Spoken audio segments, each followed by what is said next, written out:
Fala galera, eu sou Yuri Costa e esse é o Ponte do Reino, criando pontes entre os filmes e as animações com os valores do Reino de Deus. E, bom, eu acho que não é novidade que eu sou muito fã de Harry Potter, mas eu prefiro muito mais os livros. Já os filmes, de forma geral, eu acho meio... Mas eu acho que já estava na hora de voltar a fazer um Ponte do Reino com essa franquia. Então cá estamos criando pontes com Harry Potter e a Câmara Secreta. E você é fã de Harry Potter? Então já deixa o like nesse vídeo para eu saber, se inscreve no canal se você ainda não é inscrito e deixa o sininho ativo, porque assim você é notificado daqui a algum tempo, né? Quando eu resolver trazer mais algum filme do Harry Potter para cá. Agora chega de enrolação e bora criar algumas pontes com Harry Potter e a Câmara Secreta. Professora, será que não podia nos contar sobre a Câmara Secreta?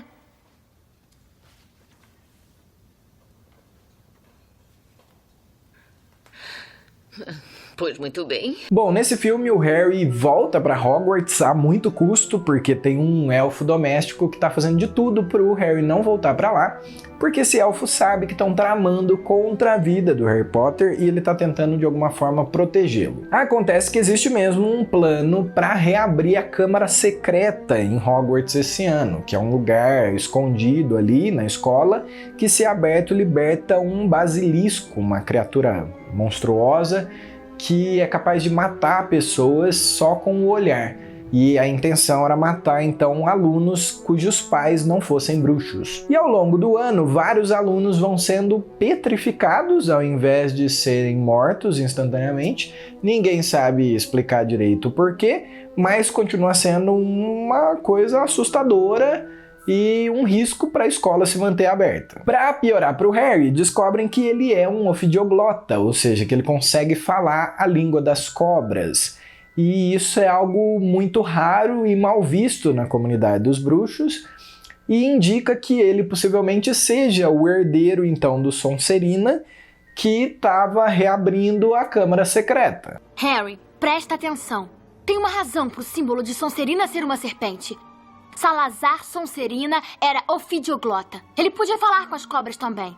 Exatamente! Agora a escola inteira vai achar que você é o tetraneto, sei lá. Mas eu não sou! E é aqui que eu queria chegar para criar nossa primeira ponte, porque em um determinado momento nem ele mesmo tem muita certeza de quem ele é. Ele questiona a própria identidade com essa possibilidade de ele ser o herdeiro do Salazar Sonserina. E olha só, de certa forma, ele meio que tem razão, tá? Porque a nossa identidade tá sim vinculada às nossas origens.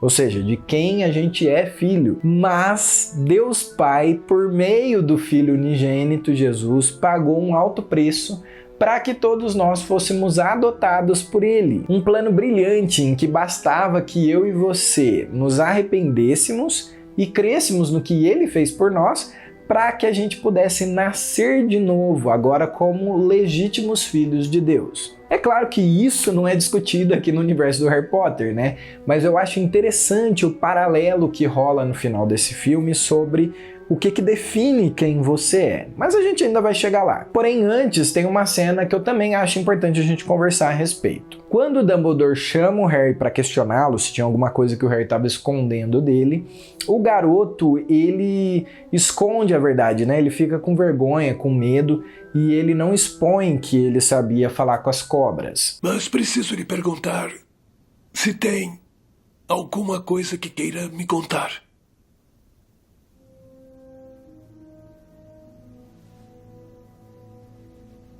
Não, senhor. Nada. O que me lembra muito a atitude de Adão e Eva. Quando o pai vem procurá-los no jardim, depois deles terem pecado, eles ficam com vergonha, com medo e também se escondem. Mas a transparência teria sido uma resposta muito mais prudente, tá? Se o Harry Potter tivesse falado a verdade pro Dumbledore ali, muito provavelmente a situação teria se resolvido bem antes e com muito menos problemas. Falando em omitir a verdade, o professor de defesa contra a arte das trevas nesse filme aqui é o Lockhart, que é um grande charlatão. Ele só sabe fazer um bom feitiço, que é um feitiço de apagar a memória, e ele faz isso com grandes bruxos, então pega a história deles e escreve em livros como se elas fossem do próprio Lockhart. Ou seja, ele vive se passando por alguém que ele não é.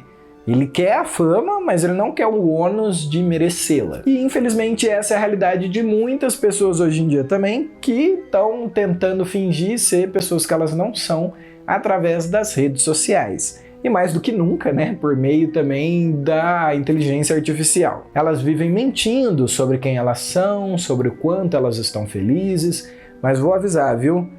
Do mesmo jeito que com Lockhart, o tiro sai pela culatra uma hora ou outra. Mas não se preocupem. O mundo irá conhecer a nossa história. Como cheguei tarde demais para salvar a garota, como vocês dois enlouqueceram tragicamente ao verem o corpo dela mutilado. Em algum momento no filme, o Harry finalmente descobre, né, toda a verdade e ele vai lá na Câmara Secreta confrontar quem realmente a abriu, que era uma memória do próprio Voldemort, que estava agindo por meio da Gina Weasley. A garota estava sendo controlada por um diário que ela não conhecia direito. Ela escrevia as coisas nele e ele respondia coisas para ela e ela ia dando ouvidos àquilo e aquilo ia controlando ela. Isso me faz pensar para quem a gente tem dado ouvidos. Eu acho bom a gente tomar cuidado com o que a gente tem dado espaço na nossa mente, no nosso coração. Foi Gina que assolou o basilisco contra os sangues ruins e contra aquela gata. Foi Gina que escreveu as ameaças nas paredes. Por quê? Porque eu mandei. Nem imagino o meu poder de persuasão. Mas eu diria que nesse final o que mais importa é que o Harry vence a luta contra o basilisco graças à sua lealdade ao Dumbledore e à Grifinória. É assim que ele recebe a ajuda da Fênix e da espada da Grifinória que sai lá do chapéu seletor. Lealdade é um valor essencial no reino.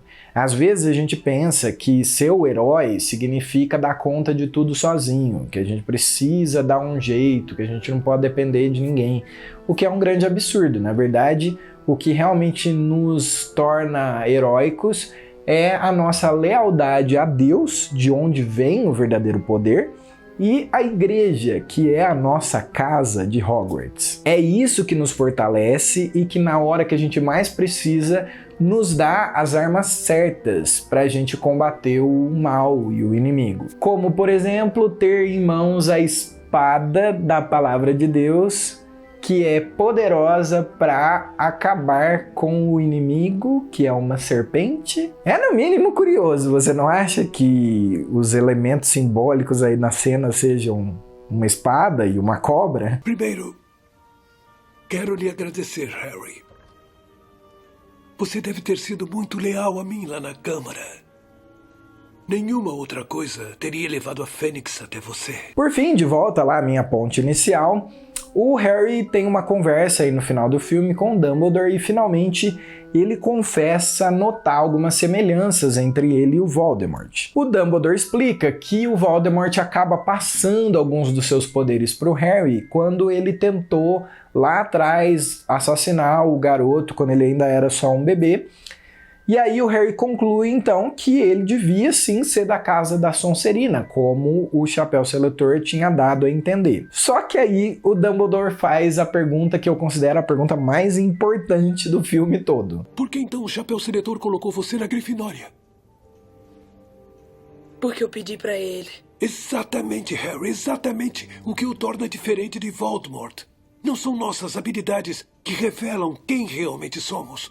São as nossas escolhas. Entenda que no universo de Harry Potter, em qual casa você pertence é algo que realmente diz muito a seu respeito e a respeito da sua identidade. Mas, segundo essa conversa aí, não são as nossas habilidades que nos definem, e sim as nossas escolhas. O que define quem a gente é são as escolhas que fazemos de arrependimento e fé. Ou, em outras palavras, a escolha de negar o mal, de abrir mão, de controlar a própria vida e dar de novo o controle da nossa vida para aquele que é o Todo-Poderoso. Essa eu diria que é a principal ponte de Harry Potter e a Câmara Secreta. No mais, não esquece de seguir o Ponte do Reino nas redes sociais, que agora eu também tô lançando uns vídeos mais curtos por lá também. E claro, bora criar pontes, porque Deus também fala com a gente através dos filmes e das animações.